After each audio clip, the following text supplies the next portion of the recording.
rescue 40 trapped workers. A 900 steel pipe becomes the lifeline. Oxygen, food and water push through pipes. Sophisticated machinery lands at collapsed site. Anticipation grows over safety of victims. Top focus on 6 p.m. Prime.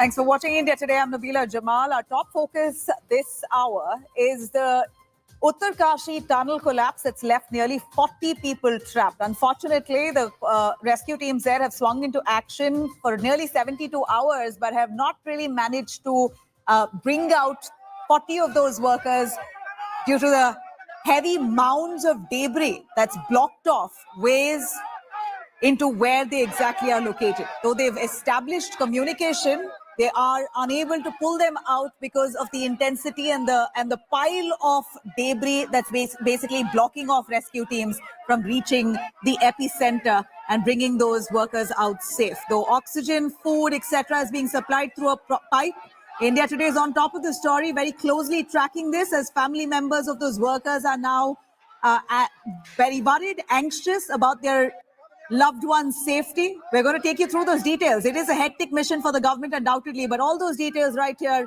on India Today.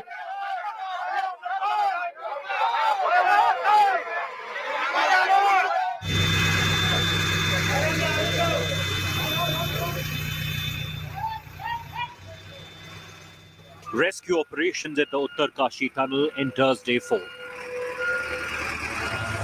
In a bid to rescue 40 workers trapped inside, rescuers first tried to remove muck, concrete slabs and debris using excavators. But hopes for an early rescue were dashed as more debris fell during the clearing operation. Rescue teams assure all help. Oxygen has been supplied. Food and other essential items are being sent to workers through the pipe, known as the lifeline. Now here, it is the lifeline. Through these pipes at one end, the workers are establishing contact with the rescue team. Any message, anything that they want to speak to the family or communicate, through these pipes, they are sending the messages, they're talking. And other side, the rescue team, which is giving their ears and listening every message of these workers. Rescue teams are now banking on their ambitious new plan, the trenchless technique that's being used by rescuers to create a passage with 900 wide steel pipes. Trenchless technologies provide a crucial advantage in tunnel collapse rescue missions, allowing rescuers to access and extract trapped individuals with minimum risk. Nature of यहाँ का rock है बड़ा fragile है, हम जितनी कोशिश करते हैं उतना बाहर आता है, लेकिन उसके बाद भी हम लोग अटल ढंग से उसके पीछे हम कोशिश कर रहे हैं कि हर तरह की टेक्निक यूज की जाए। मलबा कितना निकला अभी उस पे हम नहीं जा रहे हैं, हमको ब्रेक थ्रू करना है थ्रू एमएस स्टील पाइप, तो हम उस पे कोशिश कर रहे हैं। To accelerate the rescue operations, 25 tons of machines have been brought in from Delhi by 3 special aircrafts. To ensure precision, rescue teams are also roping in advice from special teams in Norway and Thailand, who have successfully rescued people from such situations in the past.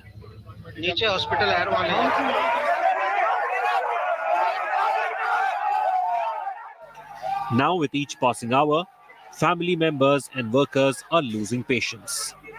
Tensions have heightened at the collapse site. Workers scuffled with cops over delay in rescue operations.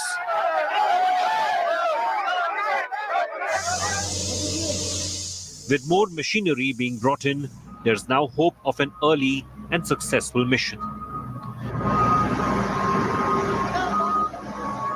With Ashutosh in Uttarkashi, Bureau Report, India Today. All right. Well, you see that it's becoming a Herculean task for the rescue teams to actually clear out the debris that's blocking off pathways to get to where these trapped workers are. In fact, they're using all kinds of methods. The trenchless method, which is known as a way of plumbing through this debris by drilling a hole into the areas where debris is piled up, so they can push pipes through it and send out food, oxygen, etc. This is done simultaneously while there's also excavators trying to almost comb out the mounds of debris strategically. So it's going to take a little while, but in the meanwhile, I'm going to try and break it down for you, the gravity of the situation here and how difficult it could look and what it really looks like. This is basically a tunnel. This is what the tunnel really looks like. And if you can see, the workers, 40 of those workers are basically trapped right here. This is the area where the workers are trapped, and this is where debris has fallen. This is also where debris has fallen. So they're blocked in the middle of two sides, which has collapsed. Now you see this debris, it's almost 60 meters of total debris that's basically settled there, blocking off that way. And we see so far, rescue teams and workers have managed to comb out, or rather clean out, about 20 meters of debris. So they still have about 40 meters of debris to deal with before they actually get to this here. Now, like I mentioned, there are 40 workers who are trapped. And if I can tell you about this pipe, this is basically the pipe which is now being almost pushed through the debris by drilling holes. We see there, holes have been drilled here, and that pipe has been pushed through the debris so that food, water, oxygen, etc., and even communication is established to the workers who are trapped here. So this is really more or less a 900 meter pipe, as I mentioned. This is a 900 meter pipe that's been pushed in. And we are seeing this basic tunnel here that's currently under construction, becoming a real complication for rescue teams now to actually wade their way through. Now, while this is the dynamics of what we see here, I'm going to take you through a little more about the drilling machine. Basically, we're seeing this very tunnel here. It's a tunnel that connects, it's between Silkyara and Dandalgaon. It's about a 4.5 kilometer tunnel, and it cuts distance. It basically cuts short distance for villagers in that area. And this is an ambitious government project. So in every way, we believe that the government is also involved fully in ensuring, of course they have to, but they are fully involved and have pressed really sophisticated machinery into play only to ensure that these workers are pulled out. And of course, they're receiving heat now from the family members of those trapped in that tunnel.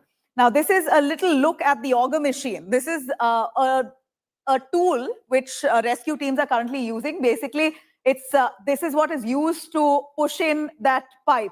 This very tool here, this is what is used to push in that 900 meter wide mild steel pipe which is called the lifeline. That pipe is called the lifeline. So this has got a helical screw blade which turns. It's got a rotating shaft, and that's what's basically they're using to push through the debris, this is a really sharp machine. Again, a sophisticated machine that they're using to push through so that they can establish communication here through the debris as they drill a hole and push a pipe and get some kind of contact with the workers here.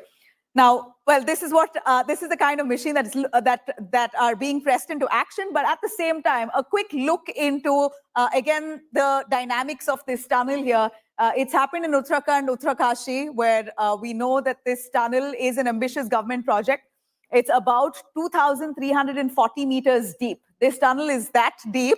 And what we know of is the part of that under construction tunnel came crashing right on the first day of Diwali. So it was a really dark Diwali, unfortunate for those people who are trapped and their family members. We know that collapse happened at about 270 meters depth. So it's basically quite in for rescue rescue teams to actually get to. 270 meters in depth is quite a lot of land for them to wade through. Now, rescue teams have so far, what we know, managed to establish contact with those workers, but one only knows what kind of anxiousness and anxiety those workers are currently facing. They have to deal with, because it's now 72 hours, nearly 4 days that they're trapped without knowing now when they'll see the light of day, really. As I did mention again, oxygen, food, etc. are being supplied. This is basically a graphical representation that I'm bringing for you to show how workers are trying to establish contact and get to the people who are inside. Now, in this tunnel here, where the debris where the debris is basically blocked off that way, we see that JCBs, poclane machines are all swinging into action. These are all sophisticated machinery that have swung into action to try and dig out the debris that's basically mounted there. Now, while they do that, while they dig out debris, they're also trying to establish one area or one small escape passage so that these workers can come out. So this is basically what it looks like.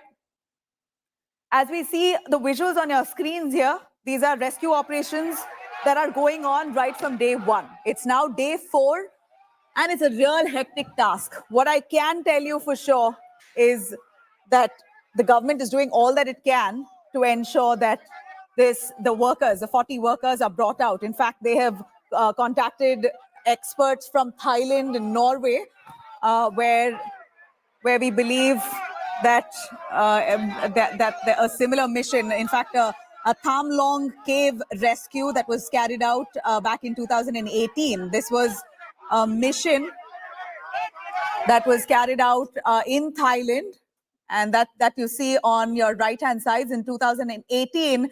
This is that very Tham Lang cave rescue operation that you see on your right-hand sides, where it was where a bunch of people were trapped there, and we saw experts taking a good long while for them to actually pull out and rescue the members, the workers who were trapped there. And this was a really successful mission. And those are the people, experts, who are being now pressed into action in terms of advice and guidance. The Indian government now is using all the advice from the experts who carried out that Thailand cave rescue operation to ensure that the people in Uttarkashi are currently rescued in a similar way without actually causing them harm. They're going to be brought out through those pipes. Now, Ankit Sharma joins us on the phone line for more on that. Ankit, give us a sense into the challenges that the government is currently facing. On our screens here, we are showing a comparison of the Thailand rescue operation, a cave operation that went on in 2018. And those are the expert minds that India is using to try and use the same methodology to ensure that our workers here in Uttarkashi are rescued with. Yeah, Nabila, as you have rightly said and also explained in detail through graphics, I would like to add to this that lower altitude Himalayas are in a fragile kind of state right now, and most of the areas are in like touch me not status right now. So touching them is obviously a challenging task. So this ambitious tunnel, which is under construction, and a portion of that tunnel caved in when workers were working on the other side, and 40 of them are still trapped. 3 strategies have been failed. First, initially a JCB was used by local authorities. Then an excavator was called so that it can solidify the upper surface and the lower surface can be drilled into, and so that they can get across to the workers and execute.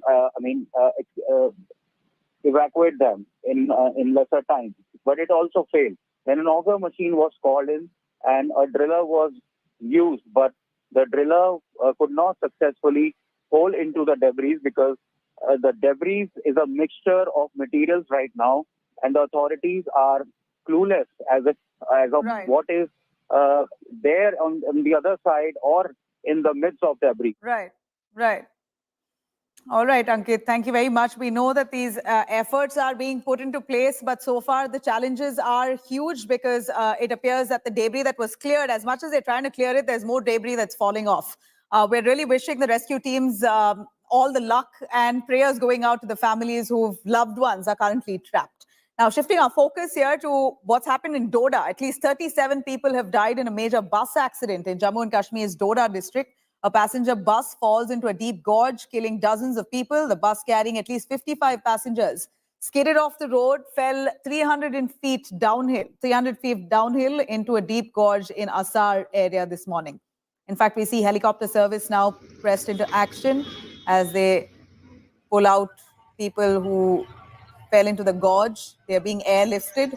Meanwhile, Union Minister Jitendra Singh has announced ex gratia of 2 lakh rupees for the next of kin and 50,000 to those who are injured. Highly tragic as 37 people, the death toll has mounted to 37 who have died in this freak road accident.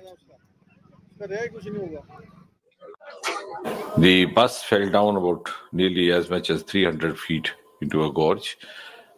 Immediately, all of us got in touch with the administration. The deputy collector over there, Mr. Harvinder Singh, a young dynamic IAS officer, also reached the spot, tried to gather all the rescue relief measures in place. I myself in constant touch with the collector and his team who are there on the spot along with the relief teams. All right. On that note, I was slipping into a short break. Coming up on the other side as we see politics over Karnataka government's decision to slash scholarship funds to the needy laborers' children. Well, fingers pointed at them for being anti-poor, anti-Dalit. Those are the allegations leveled by the BJP. More on that on the other side. Stay with us.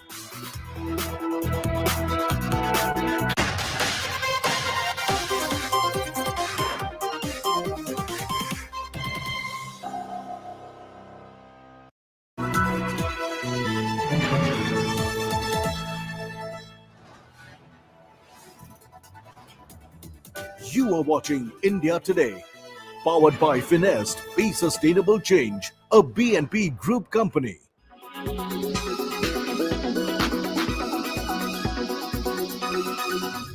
I'm right now in Jaffa area of Tel Aviv, which is very close to the sea coast here near the beach.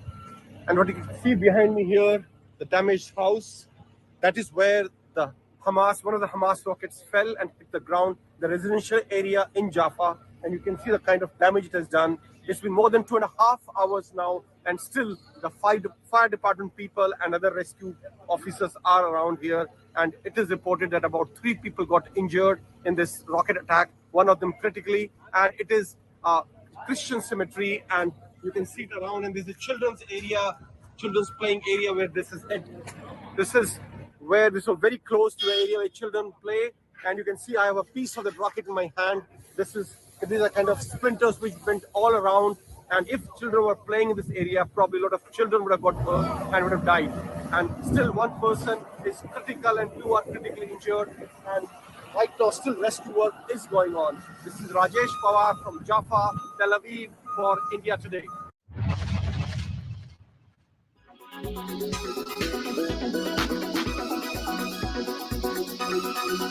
Make your media plan smarter with India Today Live TV on your connected devices. Amplify your brand with 100 million smart internet viewers. To advertise, mail us at sales@aajtak.com.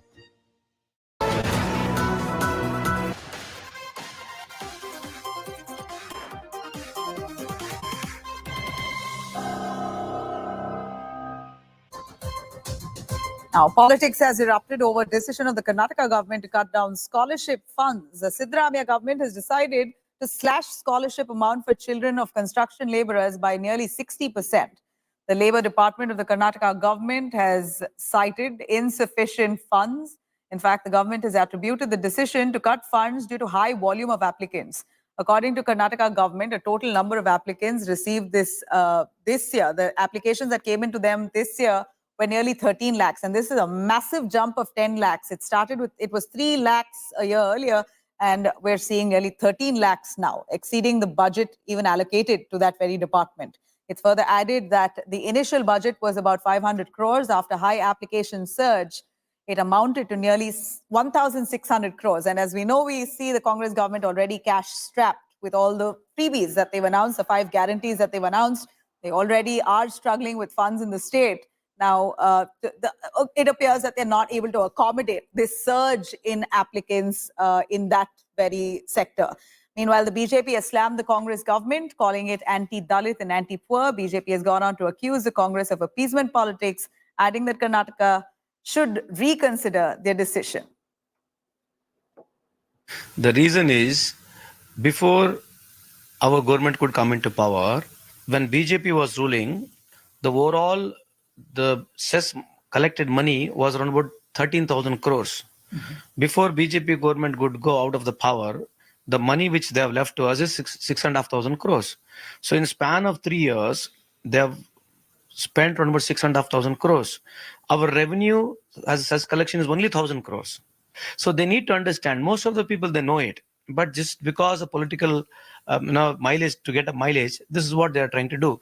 So this government is anti-farmer, anti-poor, anti-students, anti-Dalits, and anti-general. So that since last 5 months, there will be a only cut down in the budget of all the sections. So this government is totally a failure in all fronts.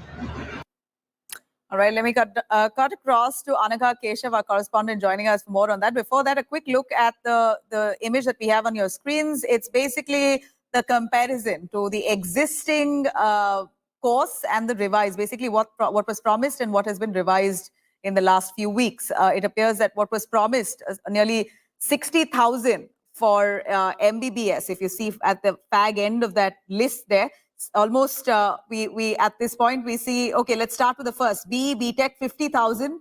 That's been promised, but now it's been revised to 10,000. Those construction workers children who are applying for BTech, they were earlier promised 50,000 as scholarship, now they get only 10,000. Same with degree, 25,000 was promised, now they get only 6,000. Class 1 to 5, 5,000 was promised, but they now get only 1,100. So similarly, class 6 and 7, 8,000 promised, now revised amount is 1,250. So it's going to be a big blow to the construction worker families, their children who are really wanting to, study further, but unfortunately, they're held back on scholarship. Let me cut across to Anagha for more on that. Anagha, we believe the Congress is blaming the BJP of trying to make fake cards and push a lot more applicants than were in compared to last year. And this is the BJP's ploy, who's basically pushed a scam in the name of laborer scholarship. Tell us more on that. That's right, Nabila, but the government has also attributed this to an overwhelming number of applications that they have received this time. The government was only prepared for about 3 lakh applications, which was the same number that they had received last time. But this time around, they have received close to 13 lakh applications, which is a whopping 4 times more amount is what they received last year. And the government was not at all financially prepared for this, and they have blamed this on the fake cards that have been issued to people without even verifying if they were truly construction laborers or not. So when you say fake cards being issued to people, that this will be rectified. When you say fake cards being issued to people, these fake cards were issued when, and who's the Congress really blaming here for this issuance of fake cards without checking credentials of these people who applied for scholarship? The Congress is blaming the BJP government of giving out these fake cards. They are saying that out of 46 lakh cards that were issued, 70% them are fake, which essentially means only 3 lakh of them are genuinely, they are the genuine cards. Eligible, and right. The Congress is entirely blaming this on the BJP, saying that they are the ones who gave it out without even verifying if they were truly construction laborers or not.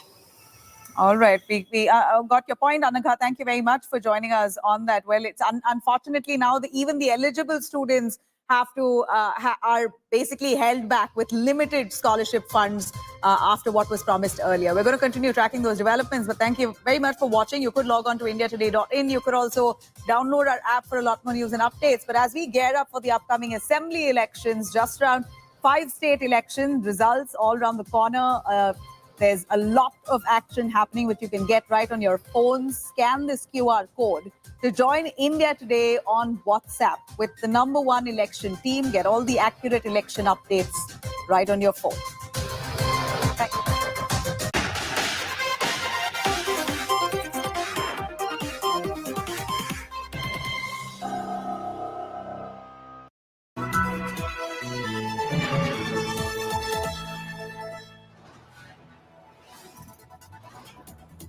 You are watching India Today.